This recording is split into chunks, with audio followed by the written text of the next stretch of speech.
Is it wrong to have doubts about God? The psalmists questioned God about the unfairness of life. They arrived at their answers based on observation of God's creation and his self-revelation in word and deed.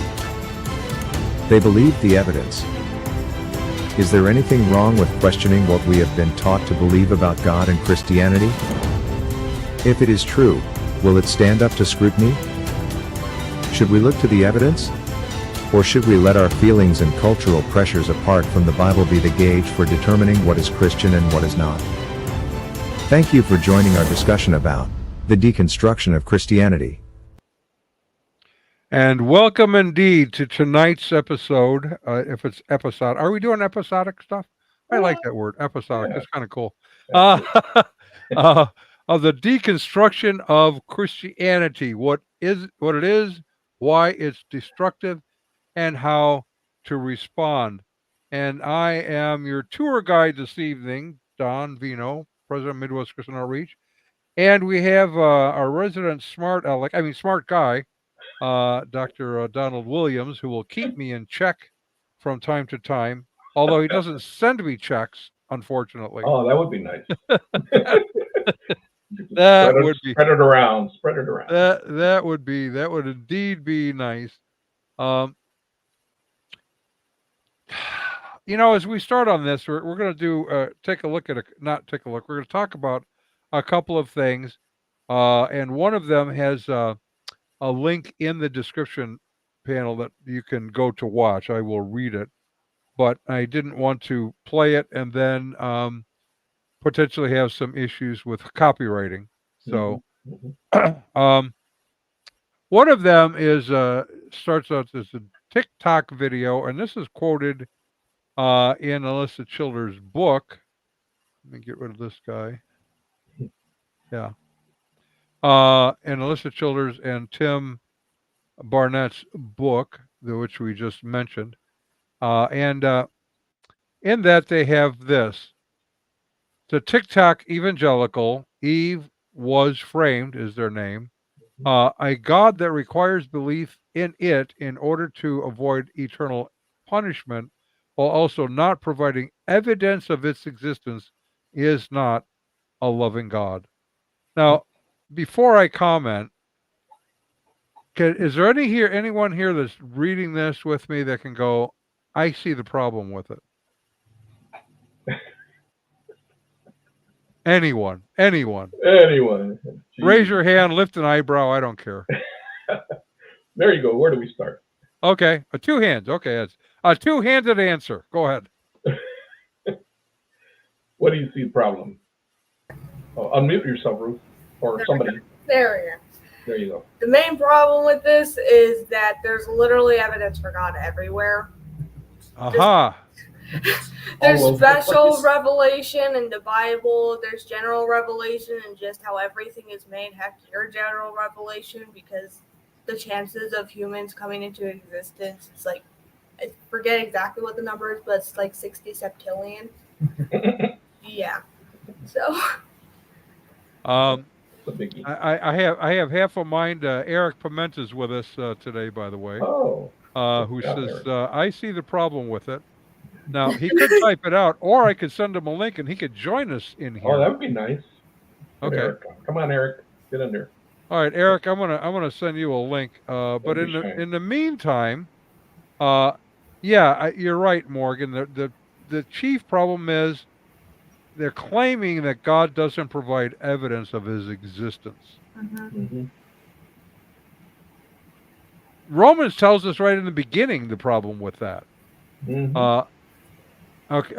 There's another problem. The problem on his showing his existence is, as you pointed out, Morgan, it's everywhere. The existence of the universe is evidence of a being that precedes, that is eternally existent, that brought it into existence. Mm-hmm. You really only have two options. The universe created itself from nothing, by nothing, and for no apparent reason. That's one option. The other is that a being that is capable of creating everything from nothing did exactly that. There's good, strong evidence for that. Eternal punishment is not the penalty for not believing in God. This is important here, Eric. Mhm. The punishment is not the penalty for not believing in God, but the penalty for sin. Good. Yep. Yep. Yep. Yep. Okay. I So, would even say a little bit further. I would say that the default position for every human being is on the way to hell already, in the sense of a lot of people think that they're going to plead their case when they get to heaven before God to let them in because of their good deeds or whatever. But that's not what that's for. It's not a court of trial. It's a court of sentencing, which is we already have been, we're already on the way to destruction, and God just simply is allowing us the choice to be saved. right. Okay. Sorry, that was a mouthful. That kind of goes to something I have often said when someone says that all paths lead to God. Right. Is that true? Yeah. Yes. All It paths is. do lead to Oh, God. well, yes, in a way there is. Right. I understand what you're saying. There is that angle. Well, it is true because it says that every knee will bend and every tongue will confess Yes. that Jesus Christ is Lord to the glory of God the Father. So what that tells us is everybody is going to get there. Getting there is not the problem. What happens after you arrive is the problem, Exactly. right? The Yep. wages of sin is death, not the wages of ignorance is death. That's another one from Eric. Now, I sent him the link. If he wants to join us in here, he's more than welcome. Otherwise, if he's a fast typer, he can keep doing what he's doing because we appreciate it. Yes. So I have another video that I'm going to just read the text of it. In fact, if I can initiate this again, I'm going to post it as well. Okay, here we go. Entire screen, which goes like this. Let's talk about Eve. Now, this is the same person. Eve was framed as her TikTok name. Let's talk about Eve. She was made out of Adam's rib and is created to be his helpmate. Okay, so good so far. Yeah. She finds herself in a garden with this guy. Okay. She somehow knows that there is a tree. Do we have any idea how she knows that? I think somebody told her. Yeah. Yeah, I think they did. Somebody did, yeah. And the part of the telling was for a reason. Mm-hmm. Enjoy all of the fruit and all of the trees, except don't eat the fruit from that This one tree. Okay. Mm-hmm. A tree that she has been told not to eat from and knows that if she eats of it, she will die that day. Mm-hmm. Okay. Partly true. We're going to come back to that. Right. But a snake finds her somehow separated from her person. Do we have any indication in the text that they were separated? No. No. It's quite the opposite. No, none. Quite the opposite. Right. In fact, it really appears that Adam was standing there just sort of gaping as this whole thing went on. Yeah. I mean, I don't know what his expression was, but it appears from the text that he was present when this whole thing went on. Mm-hmm. Okay, that actually God doesn't want her to know what he knows. Is that the reason that he forbid the eating of the fruit? Mm-hmm. No. Negative. There's something about this tree and something about this snake and something about Eve, intuition that tells her tells her that her maybe that's true. What the serpent told her. Something in her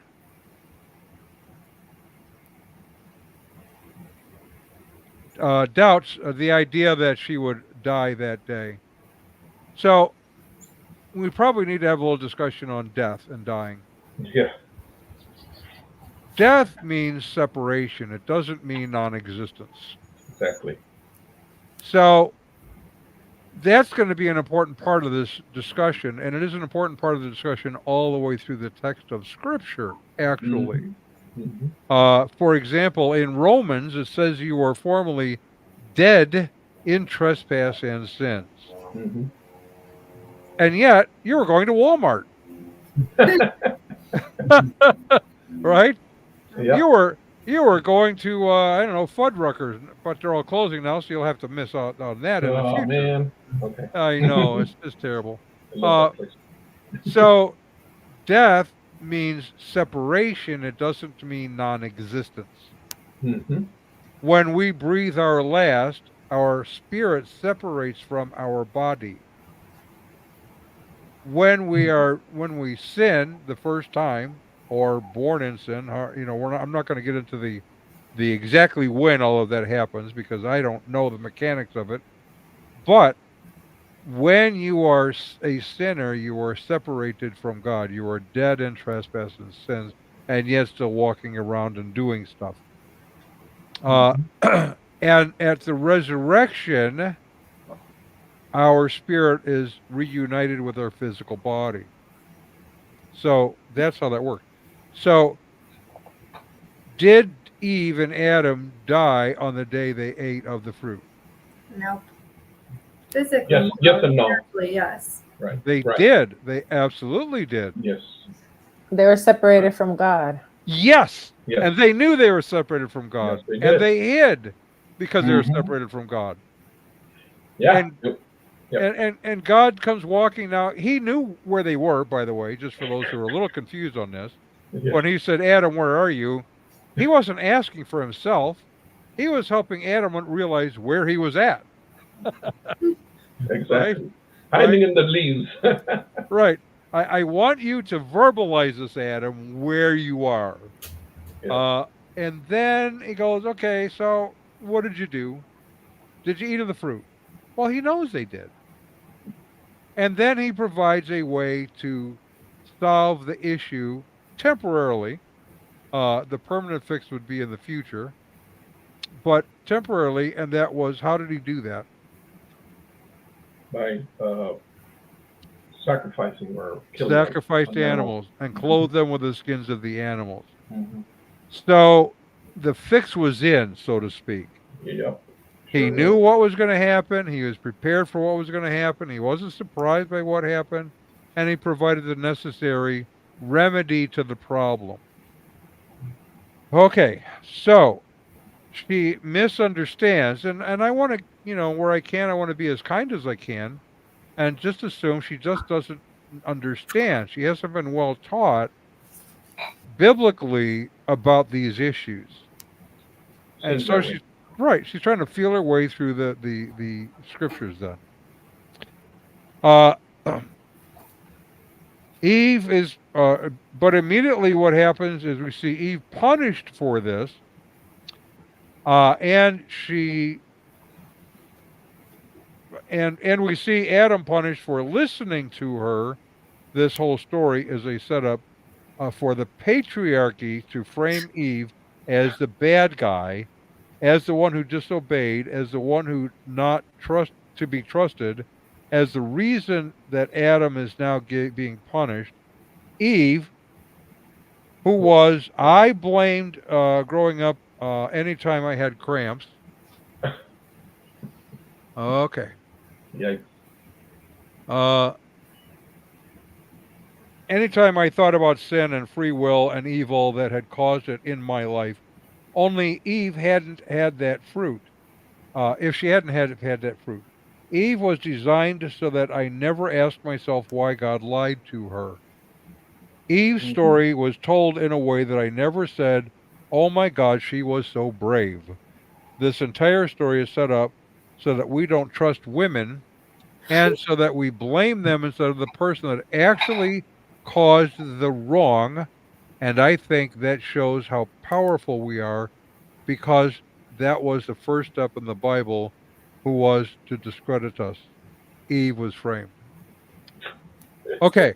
So if I do something wrong because I am a woman, I can't do anything wrong because that'd just be framing me. What? Because that's kind of what it sounds like this is going. Kind of a circular kind of reasoning. Yeah. Well, it kind of is. And now, Krista emailed me. She had a kind of an interesting take on this, which I think has some merit. But again, I don't think that this individual picks that up. What was your view of that, Krista? Well, I thought it sounded kind of Luciferian, whether these people who are deconstructing want to admit it or not, because of course we've been taught that Satan is evil and God is good, but now they put this spin on it, and Luciferians believe that Lucifer is saint. Well, it's not really saints. He's the bringer of light, wisdom, and knowledge. Really come from him, so it's not a bad thing. So He's not the bad guy. He's the good guy. Yeah. So he flips it around and makes it sound like, he validates our humanity. He's affirming what we understand as Christians are our sinful natures. But now that we're enlightened, we're not seeing sin the same way. And it's affirming ourselves, who we want to be, basically. So. Yes. One of the things that I see in this is something that I see in a lot of areas, particularly amongst those who want to reject Christianity or reform Christianity in a different way, is they want to be the heroes of their own story. Right? We picked that up with the Enneagram. I don't know if any of you remember that, but one of the people who was teaching on that, he in our promo video, we have him quoting saying, "Everybody wants to be the hero of their own story." Sure. And that's what the Enneagram does. It helps you be the hero of your story. Sounds cool. It sounds cool, but it's just wrong. Exactly. It sounds like one of these, like YA dystopian novels where like society is broken up into these 3 factions, and this faction produces all the heroes, and everyone wants to be part of a faction, and it's really good. Like Hufflepuff, they're just like, why? Yeah. We got to rebuild a better society. Yeah. Absolutely. Right.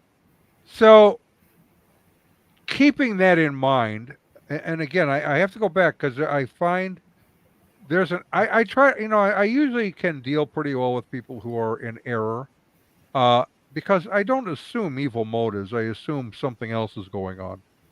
But still, because so many others are misled with this, it grieves me. Yeah. So I have to back up and go, I don't know this person. I don't know her story. I don't know how she came to these ideas. In fact, I told a story here earlier about my friend Danny. She grew up in churches, went to several churches growing up, asked in fact, we talked about this today a little bit. Tom Gilson was on with us. And she asked different questions about the faith, and the answers she got typically from pastors were, "Oh, you just have to take it by faith." And that was not satisfactory to her. It isn't that she was rejecting the faith; it's that it didn't make sense. And then she came in contact with the Urantia book, and started reading it. And the thing that she wants more than almost anything else is knowledge. She loves knowledge, and this book had answers to her questions. Now, they weren't true answers, but she didn't know that. Right. And she had no one in her life who could help her sort through that. And so she ended up getting deeply into the New Age. She met me and a couple of our team, and I asked her about her worldview, and that was a question she hadn't even heard before.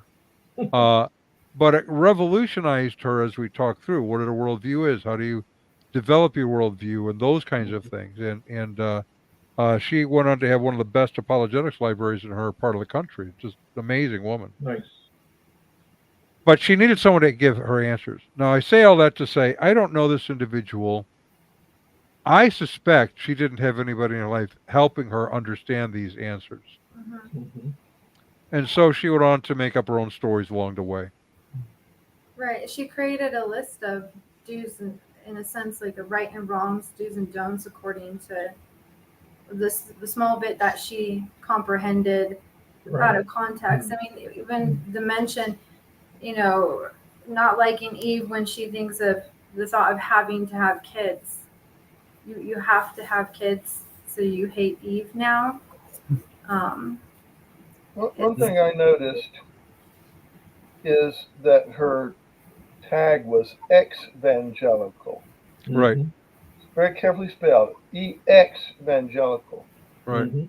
which is saying I used to be an evangelical Right. and I've left it.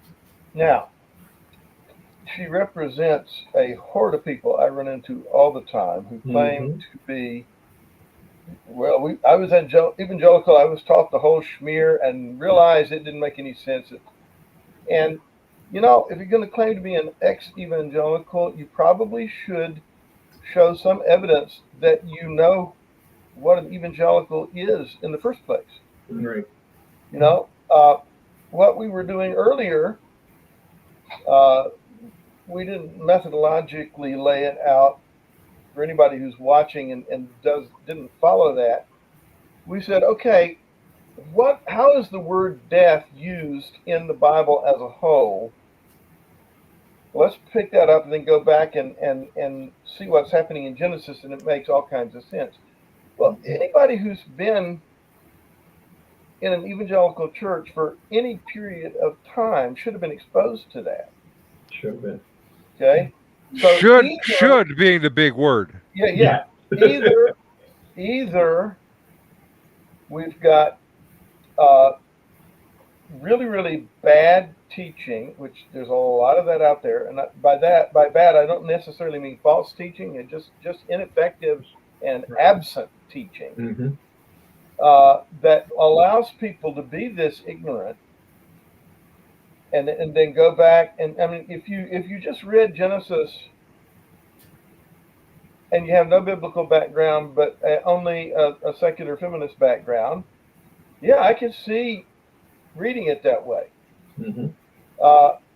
But so either it's an indictment of evangelicalism and its failure of teaching, or, and again, I don't know about this person, but I know some people where it's dishonesty. Mhm. That Right. is, they are deliberately setting up a straw man Right. so they Right. can knock it down, and they actually know that's what they're doing. They can't Mhm. not know. Right. Which of those is happening in this case? Hard I to have say. no idea. But those kinds of things are happening over and over again. And yeah, this example, unfortunately, is not isolated. Mhm. right. And that's the point. It's not isolated. That's the problem. Uh, that's the problem. So we want to try to help those who might be involved with this if we can. Uh, and especially then to help those who are parents, moms, dads, brothers, sisters, cousins, friends who have someone that grew up in the church with them and have now left the church, usually but from these kinds of things. Now, we touched on this last week. This idea of uh, deconstruction is really not new. The label was created around 2016, but this far precedes that. Mhm.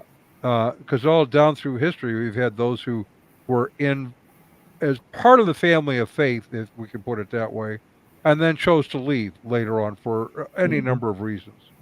It is just now that they have this new cool name that they can apply, Hmm. Right. right? So it makes it sound new and exciting. It's not. Right. It's not new. It's not all that exciting. Right. Either one of them. Either, right? Labels nowadays are becoming like Pokemon. Just gotta catch them all. Oh yeah. Yeah. Well, so we have a question here, which is, how do I do this? The question is, how do I do this? Oh, that's one question.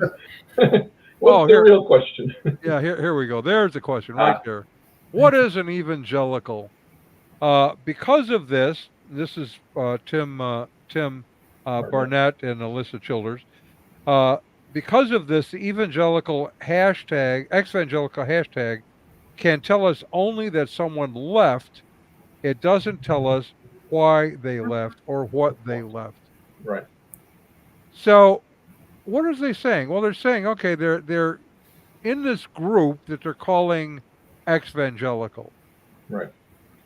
They left something that they see as evangelical, but it's undefined what that is. Exactly. It's also undefined where they're at and where they're going with this.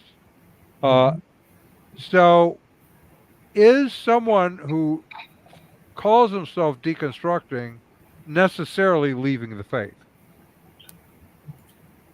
No, Not always. they may not have a solid biblical understanding of what the faith is.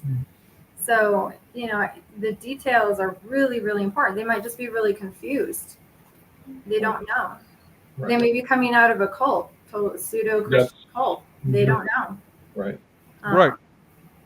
But then there are those who actually do have a proper understanding of the essentials of the faith that are deciding to walk away from them, like Rob Bell, for instance. Absolutely. And he created his own version of Christianity, and it's not Christian at all. It's very New Age. Mhm. The problem is, if you're coming out of a cult and you're identified as a deconstructor, then you're not going to get the idea that real evangelicalism is someplace you could go that would be better. In the old days, when you came out of a cult and you realized, oh, that was a cult, then you had a presumption that there was a standard Orthodox version of Christianity, Right. that the cult had departed from. But now, if you think of yourself as deconstructing, even though what you were leaving was something that deserved to have you leave, the fact that you've identified with this group that are leaving pretty much everything, there's no place where these people can land. It's true. Well, sure. If you're, say, a former Jehovah's Witness, you've left the Jehovah's Witnesses, and you are what I would call a walkout, it isn't likely that you're going to call yourself a deconstructionist or go to an evangelical church. Because even though you walked out, you still believe all the other churches are an abomination. Right. And you're leaving either because you've come to not trust the leadership of the Watchtower, or you decide you can't live up to the standards, or a number of other reasons. And so you leave there believing you're essentially going to cease to exist when you die. Right. But you believe all other religions are the world empire false religion. Yeah. This is different. Now, I think one of the things that we have to note, and we've written, like we did our article on Josh Harris. Josh Harris, right? I don't know that he really understood the biblical faith. Probably not. Maybe he did, but he grew up in a Gothard-esque type situation. Yeah. And the gospel in his book that he had been promoting is what we might call the sexual prosperity gospel. Yeah. If you remain celibate until you marry, then you will have prosperity. You'll get a great job. You meet a great woman. She'll be beautiful. You'll get married. You'll have great looking kids. They won't get acne and they'll never rebel.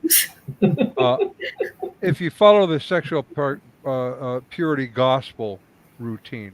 Right. But if you engage, let's say, fall into sexual sin, then your wife gets ugly, and she probably would get ugly anyway over that. Your kids get acne, they run away from home, and you lose your job. Now, all of those things may happen, but are unrelated to sexual purity per se. It's other issues that happen in life. Right. Now, let's say you leave that, which he did, where do you go? Well, you can go, okay, I was an evangelical when they weren't, but they Mhm. thought they were, and so I'll deconstruct into something else. In his case, he said, I'm just not a Christian, Yeah. right? So at least he's saying, I don't believe any of this. Right. Where others want to sort of hold on to something that I felt Christian, but I reject the Christian claims. And as you hear them, and Donna's heard some, I've heard some, most of you have heard some, just like this Eve was framed individual. Mhm. As you listen to her, you can go, she doesn't really know what the Bible teaches on these issues. No.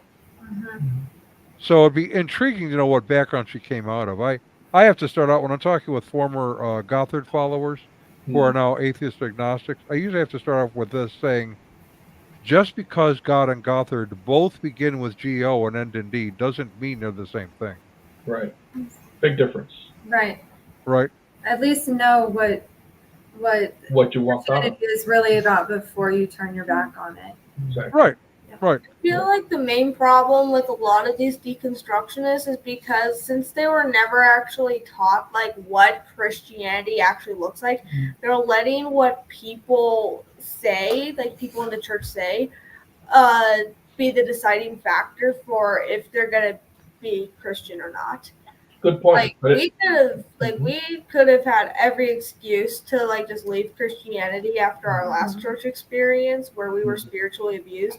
But the reason why we still stayed and still looked for a new church and didn't just decide to deconstruct or adopt the hashtag of Exvangelical or whatever was because we were able to realize, okay, You're looking for what it What really is. What men does it look say does not change who Jesus and God actually are. there you go. Mhm. There you go. And I think that's the point. Let me read real quick what is. This is Josh Harris. Speaking of him, his website real quick. On the front of the website, you open it up, it says, "Hi, I'm Josh. I used to have all the answers, chapter and verse, period. Now I'm happily uncertain, still unfolding, and enjoying the wonder and mystery of life." There you go. What a way to go. Yeah. That's where he landed. In And- uncertainty. Well, right. For sure, he's going to keep wondering. Oh, yeah, he's Well, definitely wondering. You see, I do think that there are churches where uncertainty is sort of verboten, Mm-hmm. and mystery is you really there's something wrong with you if you if you are kind of in search of mystery. But I got to tell you, Dr. Williams likes fantasy. Well, that takes imagination Sure. and a certain amount of mystery. We don't know everything about God, but we Mhm. know the important things about God, Exactly. right? And so our churches, this goes to a whole different subject probably. I think Eric would sign on with this one as well. Oh, get him on, get him on. We need to get back to having the arts in our Christian community, so to speak. Mhm. There was a day when the great authors, the great poets, the great philosophers, the great scientists were Christians. Right. And now, and several of us just watched a film supposedly put together by a Christian, which, I told the PR guy in advance, here's the things I look for in a good film. I'm still cringing. And here's the things I utterly reject. And they hit every single one of the things that I said is bad filmmaking, Yeah, yeah. bad storytelling. I don't know that it was intentional. I don't think he knew any better. Probably. But it's harmful to the body of Christ. And if you have a young person who's artistically inclined, where do they go? Right. Right. So Bethel Reading.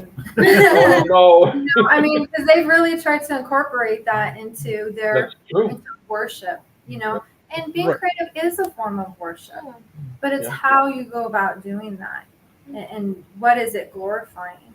Right. Well, God has a certain way that He wants to be worshipped, and He's laid it out, and He won't accept anything else. Yeah. But yet we always trying to find new ways to sort of get to Him in a sense. Our Right. way of worship is Well, right. Well, it's interesting in Corinthians when it says, when you gather together, here's what you need to do. Exactly. Some brings a song, sings a hymn. You know, there's all these elements involved in what's going on, which engages artistically in some ways, but worshipfully. Mhm. It would help if some of us didn't confuse worship with entertainment. Exactly. Key point. Right. Okay, so here's the question then. What is an evangelical? No, here's the question. That's the wrong question. Here's the right question. What? What are they leaving? Ah. The title Exvangelical seems to have derived from Blake Chastain in 2016. So he's put a different label on what has been going on for a long time prior to him naming it. He later went on to create a working definition of the term exvangelical, which is one, that they believe that they have a literal reading of the Bible. Two, a belief that women are to be submissive to men. Now, before Don jumps up on this one in particular, we're going to note that he doesn't define what he means with any of these terms. Right. That's important because without a definition, you're really not having a discussion. I believe in the sanctity of heterosexuality, heteronormativity, and a rejection of homosexuality as sinful. 4, the assumption that American way of life is the best. I kind of like it, especially Yeah. since they have good coffee here, Splenda and that kind of stuff. There you go. Identification and partnership with political and social conservatism. There's some Now, strong words there. let's start with that one. Don, is that what an evangelical is? Well, that's a really good question. I would say that it's never been part of the classical definition. In church history, an evangelical is a person who believes in the inspiration of Scripture, in the atonement by Christ's blood, and who emphasizes the necessity of personal faith in Christ for salvation. So evangelicalism is conservative Orthodox Protestantism that is conversionist, believes in the essential necessity of conversion. Okay, emphasizes that. Historically, evangelicals, by that definition, have been across the gamut of the American political landscape. Mm-hmm. Now, a good number of evangelicals were persuaded by this argument. I'm one of them, that when you look at the issues of politics, there's one truth. If you believe that Christianity is the truth, then you have to realize there's one Messiah and the state is not it. Right. So there is a tendency for people who understand the Christian worldview not to identify with the more extreme positions on the left, not to be statists, and to be more suspicious of the pretensions of the modern omnicompetent state to be able to solve all of our problems. So there's a pull toward more classically conservative positions that's part, I would say, of the biblical worldview. Now, that doesn't mean that the biblical worldview necessitates that you think of Donald Trump as the new Messiah. And what a lot of Christians have done in the last about 8 years or so. You know, the problem is not so much that they voted for Trump. Not the problem is not that they considered him a lesser evil than either Hillary or Biden and voted for him, but they kind of put this man into a can do no wrong type of place and made him into some kind of instrument of God, which is just kind of ludicrous. And there's been a reaction against that, and rightly so. I think it's been an overreaction where we've lost the essential truth of how to apply Christianity to political issues in the midst of people being revolted by the kind of almost hero worship that certain conservative Christians have given to Donald Trump. And that pretty much coincides with the time frame that we're looking at, talking about 2016, the last 8 years. So, yeah, what's happened is, in my view, is that people have lumped the baby of a responsible Christian approach to political issues in with the bathwater of Trumpism and repudiated the whole thing. And anybody who's an evangelical now is tarred with is just assumed to be like those guys that that really think that Donald Trump can do no wrong. So Okay, I would. That's a pretty complicated problem. I would suggest a couple of things. We have vocal activists on both sides that really don't represent the general public, however they're going to vote. Right. Unfortunately, those are the ones that we hear about on television. Yeah. Does it require, though, we're still on number 5 here, identification and partnership with a political and social conservatism? I don't know how to answer that directly except to ask a different kind of a question. About almost 200 years ago now, there was a conflict between a group of abolitionists who said, biblically, we have to make sure to free the slaves because that is an abomination before God. The other side was fighting to keep the slaves as their property because they have property rights and the slaves are our property. Mm-hmm. And so there was a political battle and a spiritual battle. Should we hold that those who held to freeing the slaves were political activists and therefore should have been silenced, or were they doing the right thing? They were doing the right thing. They were doing the right thing. They were carrying out at least the spirit of what the Bible teaches about how to treat other humans. Yeah. Mm-hmm. So you may get engaged in political issues, but they have to be grounded in a biblical worldview, not, as Don has been talking about, surrounding a particular character as sort of your, here's you're going to salute. Right.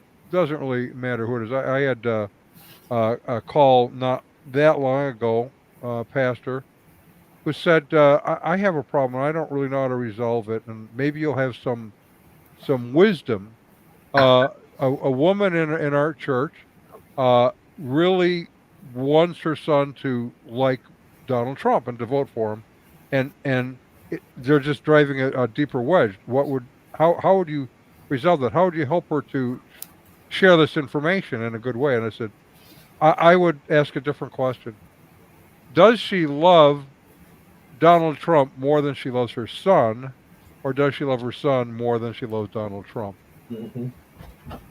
And that should give you your answer, because Donald Trump, whatever's going to happen, good, bad, or indifferent, he's not going to be around that long.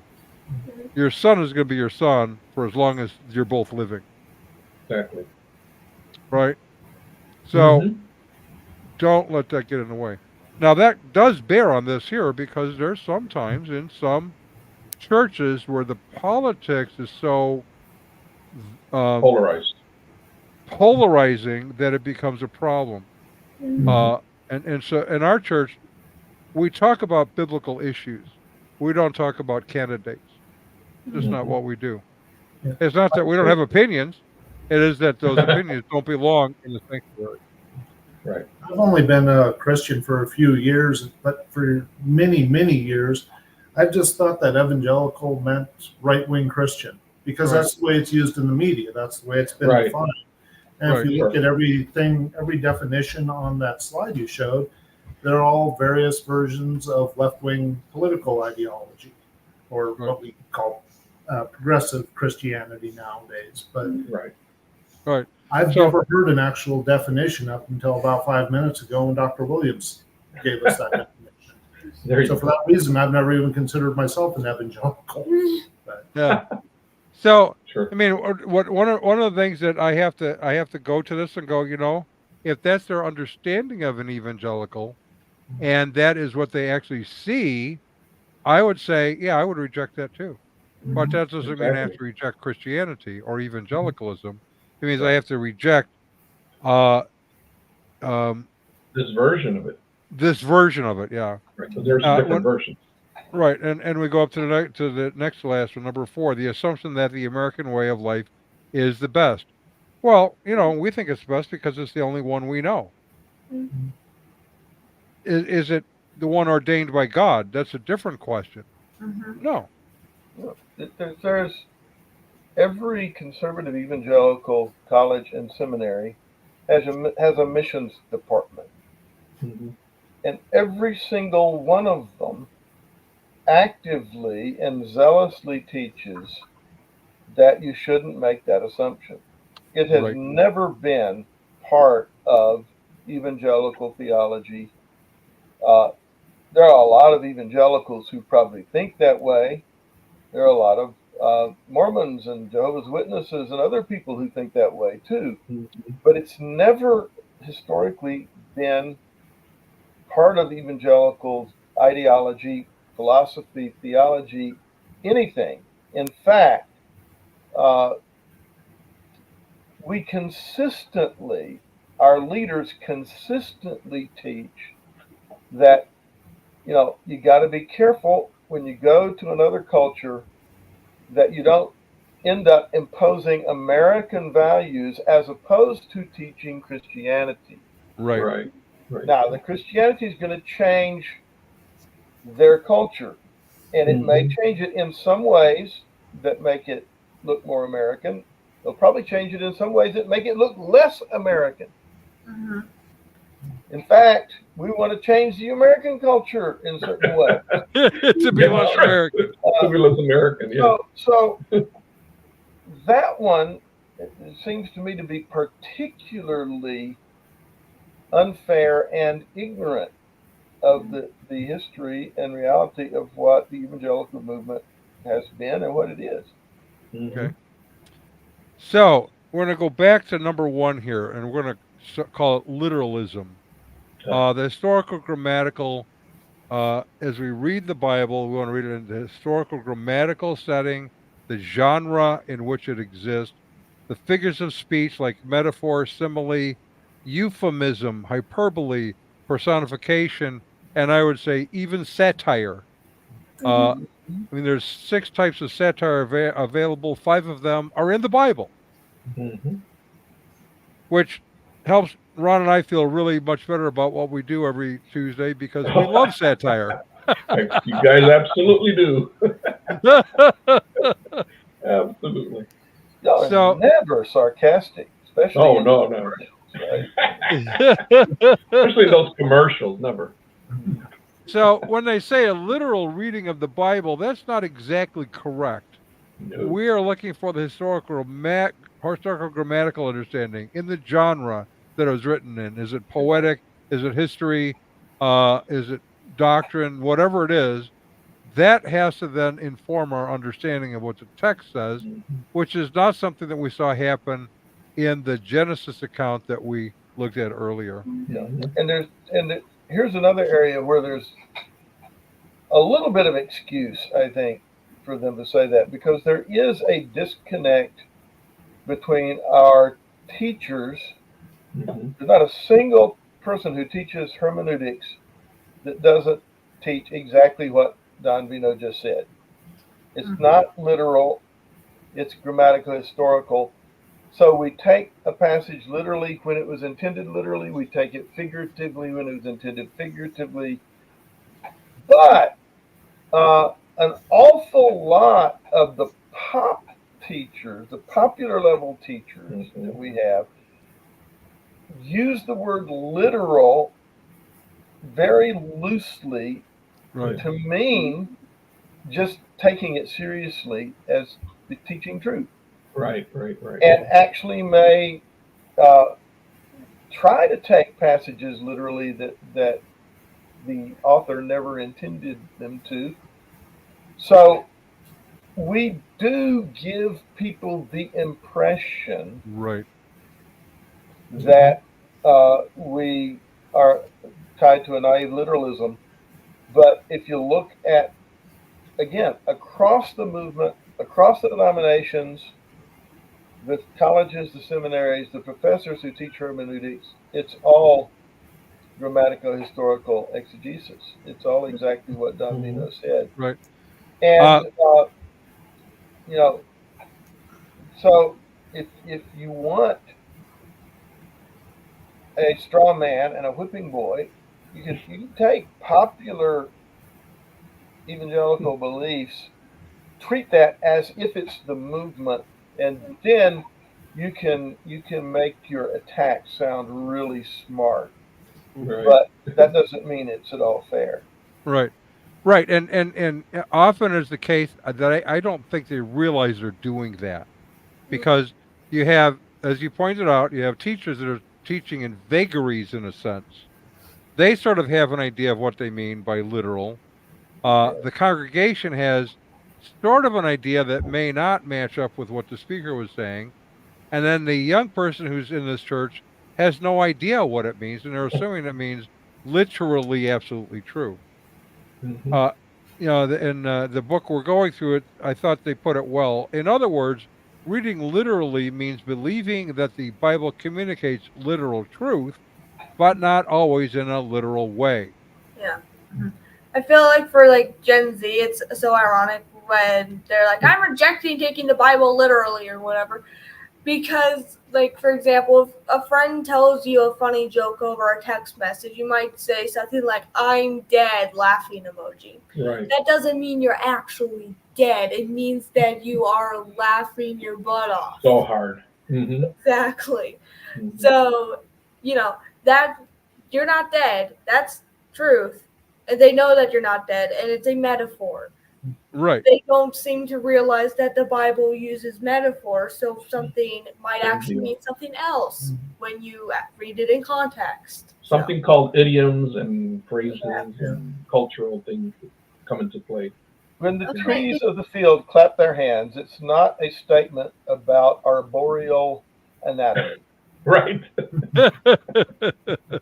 It's not. Yeah. All right, patriarchy, question mark. Now, we're going to run out of time probably here tonight. We'll run a little bit over, but I think it's important because patriarchy is a big issue with not only with the exvangelicals, but others that are kind of don't really understand what all this is. Old Testament patriarchy was different than submitting to leadership of someone else. In biblical patriarchy in the Old Testament, you actually were the property of the patriarch. And so when someone passed the mantle of being the patriarch from himself to their next generation, to the son, then the father, cousins, everyone became the tribe, if you will, the property of that individual. That's not what we're doing today. That's not what's taught in the New Testament. But we are taught to submit to one another, and we are taught to submit to those over us in some other capacity. Could be pastors or husbands. What does that mean? How does that work itself out? Can you do this in short form, Don, or do we have to read your whole chapter again? I was just going to say that What a on the Midwest Christian Outreach YouTube channel, if you go back in time far enough, it'd be a number of months. We were doing a series on the book 95 Theses for a New Reformation. Mm-hmm. And there's a chapter, the title would be 5 Theses on Gender Roles, where there's an entire episode on this point. Issue. And I would strongly urge you to go back and watch that. But the Bible doesn't teach in general that that women are submissive to men. Mm-hmm. In specific areas, it teaches the father is the head of the family, and I believe it teaches that that pastors and elders in the churches should be men. But there's no to say women are submissive to men in general. That's a misrepresentation. Nobody teaches that.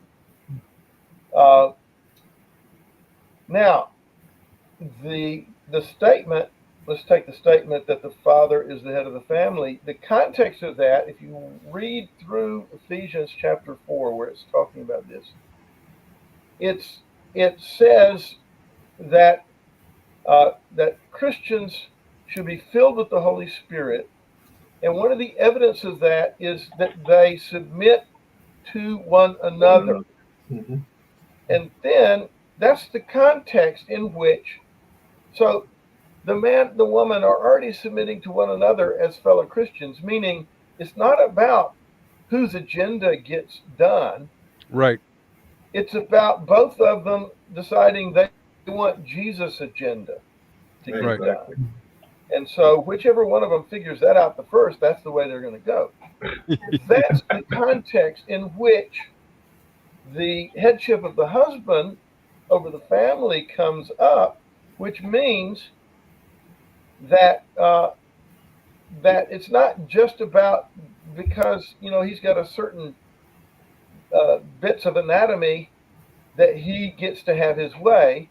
It means he's the one who's responsible for doing what the husband and the wife are both supposed to be doing, which is he's the one who's responsible to make sure that Jesus gets his way in his family.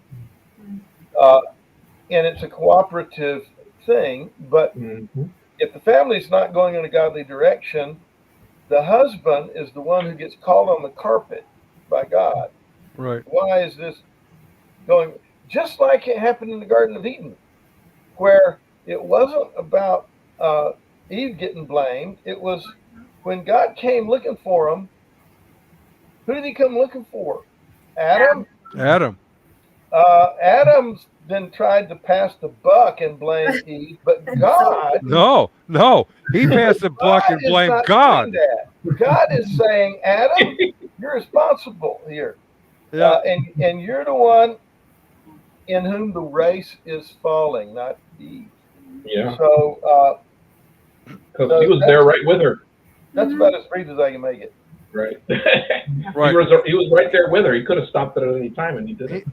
He could have. The Bible teaches that like men and women are complementary to each other. So like one's not like more superior to the other. We both have our roles to play. Exactly. Men are supposed to protect us, women physically, while we protect them from doing the stupid stuff. Complimentary Not very is a good successful. word. Good point. No. You're the world. A couple of things are of interest to me, and the Adam and Eve thing is one of them, because Adam blamed God for giving him Eve. Yeah. It's the woman you gave me. God, it's your fault. Yeah, exactly. Right. You did it. Can I say something? Oh, sorry. Yeah, go ahead. I say that the instructions was from God for both of them, not just Adam, but for both of them, Adam and Eve. So they both received instructions from God what they had to do. Sure. But Sure, but we know that we know Adam what didn't really happened. he didn't Well, carry out didn't his God part of the speak- bargain. God So told to speak. Adam, and then Huh? did God tell Eve, or was it Adam who shared with Eve what God had told I him? thought it was to both. Well, we have it recorded that he told Adam. I think we can make a reasonable argument that he told Eve as well. But if he didn't, Adam knew enough to prevent her Mhm. from doing what he did, Right. because we know he was there. Mhm. He wasn't off wandering around fishing or something. I Uh, knew. As to Yeah. some people Right. that I Now, know, another would like to think that. another aspect which Eric raised: Mhm. the husband is the head of the wife, just as Christ is the head of the church. Now, what does that look like? See, here's one of the things that would have happened to us: is we tend to think of being the head as being the boss, which Don has already Exactly. addressed several times, right? Right. I am your boss. Yeah. And very often when I speak in churches, I have to speak to this issue relative to the pastoral responsibility. When I do premarital counseling, I have to speak to this issue as a husband and wife relationship. And I have to point out this, that the one who's the head is the servant of everybody else. It's inverted. It is from the bottom up, not the top down. You're not the boss. You are the leader, the one who's the caretaker, the one who provides for, and Lead by example, basically, right? you lead by example. That's why you're called a shepherd, not a cattle herder. They follow you. You don't get behind and hoop and holler and chase them into whatever. Right. Yeah, if they were going to Yeah. use that metaphor for the church, it would have been cat herder. Well, yeah, there you go. That's Yeah. Well, I'm not a cat herder. My cat comes and herds me, taps me on the there shoulder. you go. Time for the coffee now. Yeah, But so that's an important aspect that he raised, and as Don does in the section, I'll try to remember to put a link in here for that, Don, because we are to serve one another, and after Paul lays out, he goes, husbands, love your wives as Christ loved the church. Yeah. Wives, remember reverence your husbands. I find that interesting, that he tells the husbands to love their wives self-sacrificially. right. And I'll tell you, I think it's because men forget to love their wives. They forget to exhibit love for their wives. Love your wife as Christ loved the church and Sacrificially. gave himself for it. Gave himself for it. Right. Sacrificially, yeah. Right. That's the point of the Right. parallel right. with Christ. And that's the part that everybody forgets. That is. It absolutely is. So thank you, Eric. All right. So patriarchy really doesn't fit in there. That doesn't mean some churches don't teach it badly. They do. True. And some groups, and we'll go back to the Pearls or Bill Gothard or some of these others that we've written on in the past that teach a patriocentricity. Mm-hmm. Now, if that's what you're seeing and that's what you're rejecting, guess what? I reject that too. Right. Right. So we kind of go back to, for those who are listening, how do you carry on this conversation? Ask them to define what it is that they're rejecting. Right.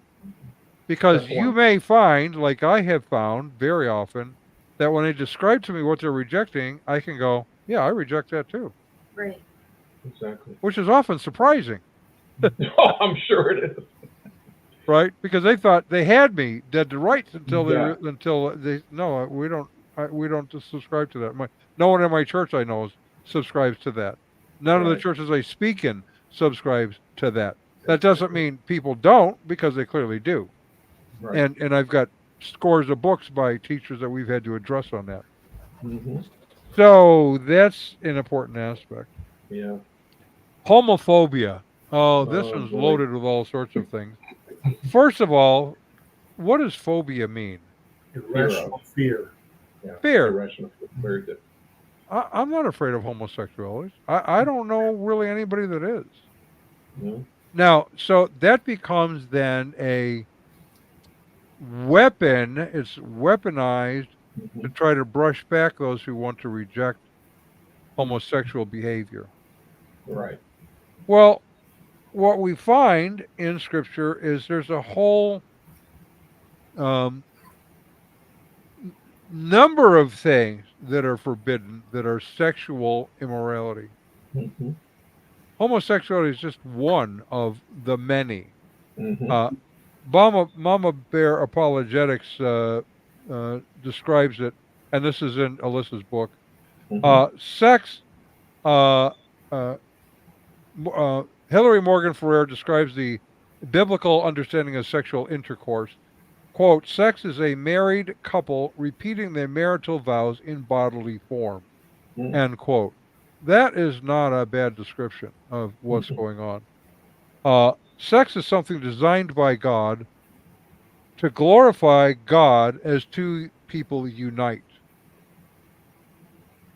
This is a special relationship that it isn't strictly speaking like, do you want to have sex or go bowling? It isn't a recreational activity per se. Right? There's something more to it than that. And that is missed in this discussion. Yeah. So Midwest Christian Outreach also has a whole episode on this topic from when we did the book, The Young Christian Survival Guide. Imagine that. One of the later chapters in that, which again is on the YouTube site for Midwest Christian Outreach.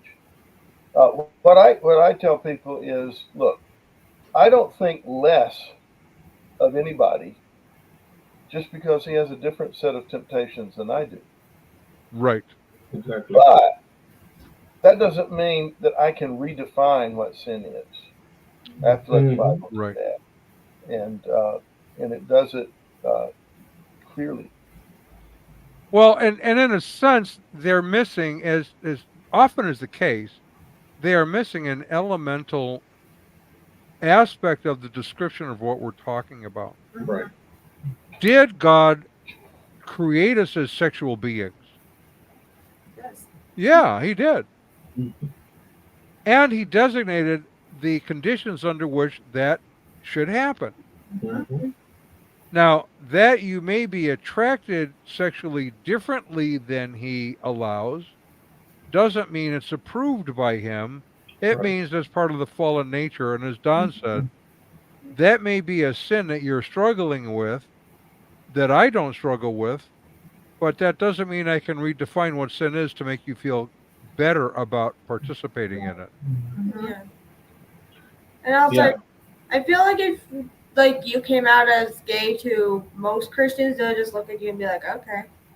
Like most Christians nowadays I feel like they don't really care what your sexuality is. It's just like, okay, as long as it doesn't affect me, like, I don't condone it, but okay. Or they may be afraid to actually share their opinion because of the way our culture reacts now. You're all phobic, you're homophobic, you're haters.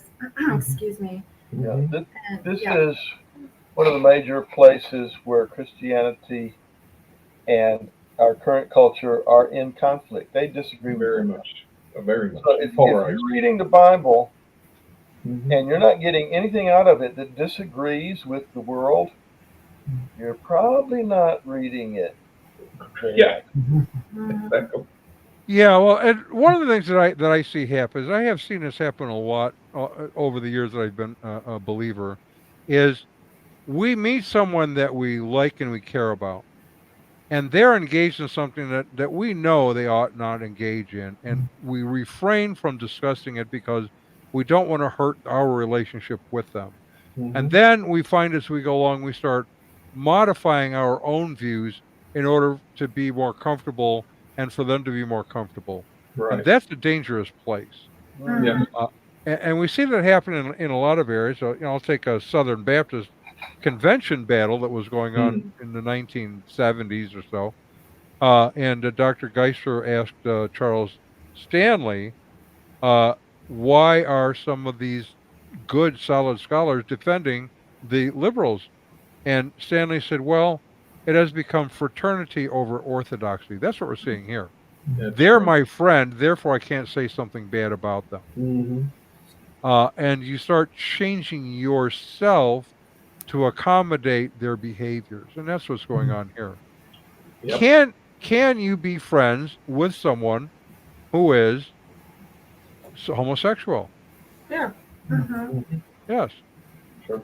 But if you are, if it's more important to you, let me put it this way: is it fear of God or fear of man? How you approach those topics.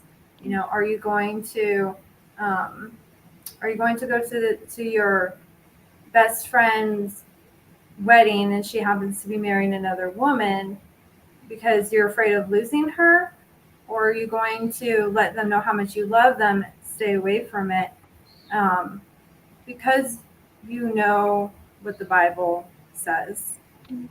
Well, I can tell you how I have operated, and I've always operated this way. When you meet me, you already know pretty much everything you need to know about me because I don't hide very much. And so some years ago, I had a client. I was in construction, and an architect that I had done a lot of work with called me. He was an atheist, and his first question was, "Are you still a Bible banger?" Yes, I'm still a Bible banger. So we already have an established relationship, and Sure. he's fine with that. And then he tells me I have a client that has been badly ripped off. I want you to consider taking his job to get him back on track. Will you meet with him? I said, sure. And so we went and met. And as we're talking, the client really wanted to hire me, but he was concerned. He said, my designer is gay. Is that a problem for you? I said, as long as he doesn't ask me for a date, I think we'll be fine. And then we signed the contract, and I was driving down to meet the designer, and he called me at the last minute to say, I'll drive. I said, great. Now, why did he do that? This is important. He needed control of the car. He needed control of the radio. He needed control of the environment because he knows a Bible banger is coming to go with him, and he doesn't know what that's going to be like. So we get in his car, and he thinks he's safe. The problem is we're in Chicago, and they have these things they laughingly call expressways. You don't go anywhere fast. No. And so the car stops, and we're stopped a long time, and it's very quiet, and it just breaks the silence. And finally, he says, "Did the client tell you that I'm gay?" And I said, "He did." He said, "Do you have a problem with that?" I said, "If you don't ask me for a date, we'll get along fine." That's what he did. He giggled too. Yeah. He said, "Well, don't you think it's a sin?" I said, "Of course it's a sin, but there's a lot of things that are sin that we're all prone to. I'm prone to different kinds of sins than you are, and yes, homosexuality is a sin, but gossip is a sin. Did you know that? And it is possible that gossip is a worse sin than homosexuality. So is envy. Because homosexuality, you can stop. Once someone gossips, you can't fix that. We worked together for 5 years. There was never a question on my position on this issue. But it also didn't have to become a personal separator in our business life. I wasn't asking him to join my church. I did give him the gospel. We could treat each other quite civilly, and we had a very good relationship. In fact, at one point, his home was broken into, and his live-in, his friend, called me. Now imagine this: a conservative Bible-banging pastor lives 30 miles from them. They didn't call their neighbors, who are also gay. They called me to say, our house is broken into. We don't know what to do. Can you come and help us? And of course I did. They trusted me, right? Sure. So the point of all this is, and Joy was on bowling leagues with women who were also gay. You can have relationships with non-believers who are sinners, because guess what? Every non-believer you meet is a sinner. Yep. Every believer you meet is a sinner saved by grace. So the thing we all have in common is we're sinners. Imagine that. Right? Yeah. Unfortunately, we don't convey that. Go ahead, Don. Yeah, that's a really good, important point. And one more before we leave this. I think we need to put more energy into teaching the positive Yes. view of biblical sexuality, we naturally, because the biblical view of sexuality is attacked in these spots, we naturally spend a lot of time defending those parts of it and defending all the things we're telling people not to do, but we don't present nearly as well a positive picture of what God intended to give us, Right. and which following his instructions is intended to facilitate that we would be able to have and enjoy. So we need to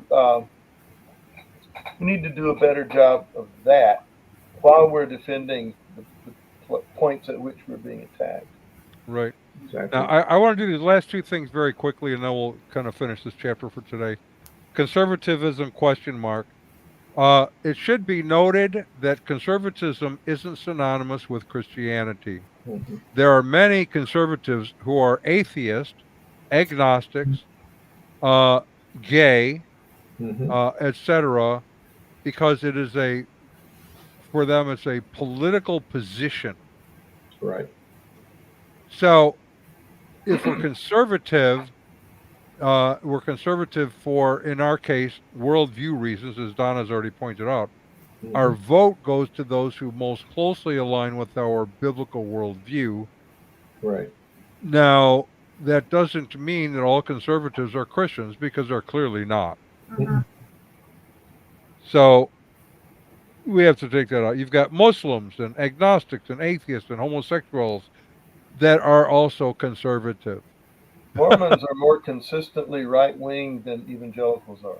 Mhm. Exactly right. Mitt Romney. Exactly right. Yeah. Conservatives that are Christians see the value in human life, believe in caring for the poor, infirmed. Mhm. Oh, unmute yourself. Mute. Their view is that we're created in the image of God. In other words, the imago Dei, the image of God stamped on human beings, is meaningful to us. Mhm. And that guides very often how we handle our political views. Right. Right? So that's an important aspect. Deconstruction as revival, ? Although reform is needed, and Don's book points that out. That's That's why right. we did that book and why we're pointing back to it again, 95 Theses for a New Reformation. Reform is needed. That is not the same thing, though, as destruction.